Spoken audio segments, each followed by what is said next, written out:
the last 6 months, the extraction genre has grown to be in a prominent position. Games like Arc Raiders and the more recent Marathon have garnered praise and criticism of the greater community. Now, is this a fad? Will extraction shooters take over as the new popular genre, like a hero shooter or battle royale has done before it? Let's have a conversation about it. Now, before we speak on the current batch of extraction shooters, we do need to speak about the OG, the one who's responsible for the genre as a whole.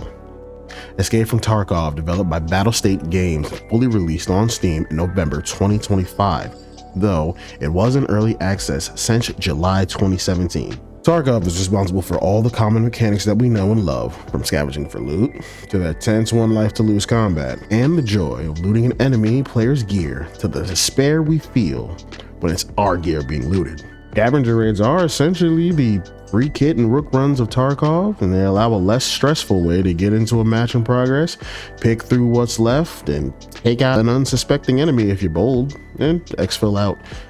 With several varied locations and map conditions to shake up each run, and multiple weapons and ammo types to change the way you engage with enemies, you can easily see how every other extraction shooter took the framework that Battlestate has made and ran with it.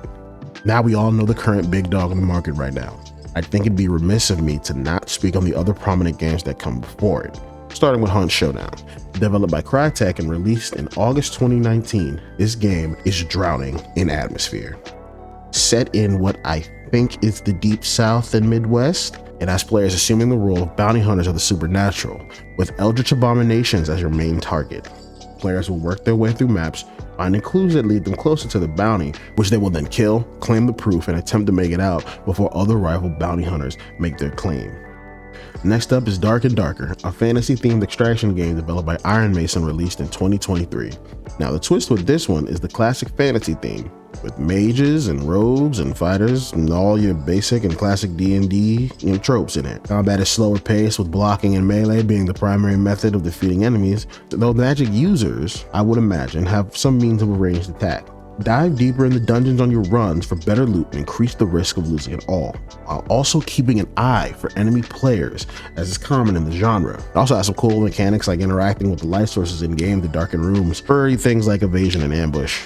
Vigor, or Vigor, is an extraction shooter set in a post-war Norway, developed by Bohemia Interactive and was released in July 2018. This one's a bit more basic from what I've seen. You're going to be getting into matches, finding loot and extracting, but these are things to build and improve your base. Airdrops occur on the map at times containing high value loot, and they ping your location, forcing a mad dash for safety. And it seems to signal the radiation taking over the map, which ends the round. As I said, very simple. And finally, we reached COD Warzone, DMZ, released alongside Warzone 2.0 in November 2022. And I'm going to be honest, I don't know a soul who has played this extensively, and I haven't either. It has the core framework of any other extraction shooter, from the loot to doing missions to the PvPvE, all that good stuff. It just seems that it never really garnered a following. I cannot lie, I think the downside of this was it released right next to the new Warzone at the time, and that was a bad idea. It got overshadowed really quickly. Next, now we're gonna start talking about the all-star in the room. Arc Raiders was developed by Embark Studios in October last year. One of the two new kids on the block for the extraction genre currently, and Arc Raiders is a hell of a fun time. It's not as hardcore as others on this list, but that works in its favor, as some of the most fun I've had in this game is because of player interactions. I've been a part of conga lines and large scale battles against queens and matriarchs and a whole bunch of other things. Really just having fun with the world and the people along for the ride with me.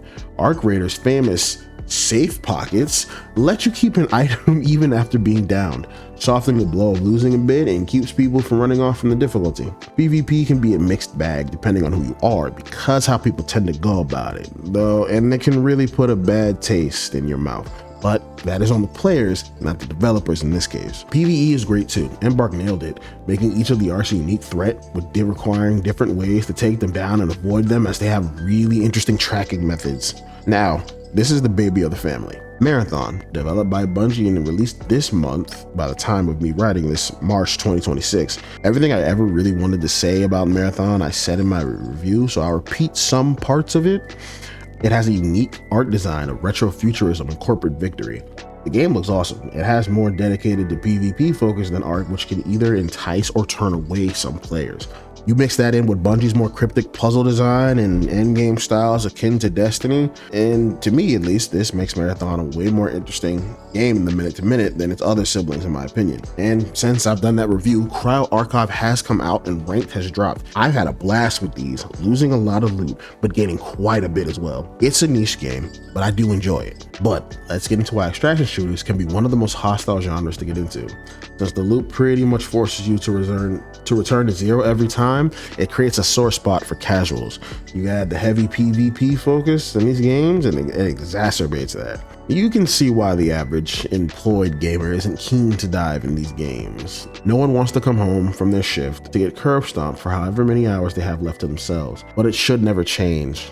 Something made for everyone is made for no one. And I think that making these kinds of games too open would hurt the genre. We need Tarkov, we need the Arks, we need the Marathons, we need the Hunt Showdowns, we need all of them. As the moment someone does it right, like Ark Raiders, we get new people into this space.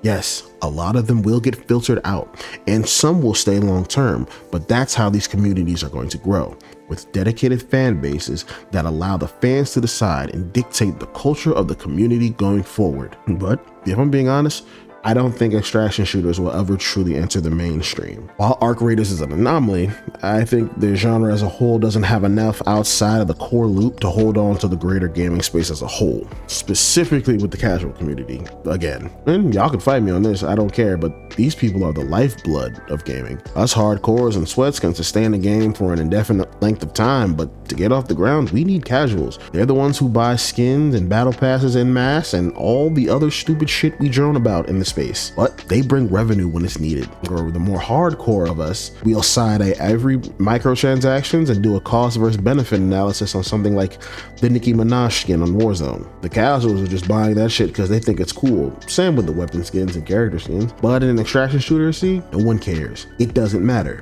So that means they don't matter. And all that matters is if they're any good in the firefight. And if they aren't, then whatever you have in your bag belongs to your enemy. But that is my opinion. I would love to hear you guys' opinion. Let me know in the comments. And if I entertained you or informed you, please leave a like and subscribe for more. And I pray I see you next time.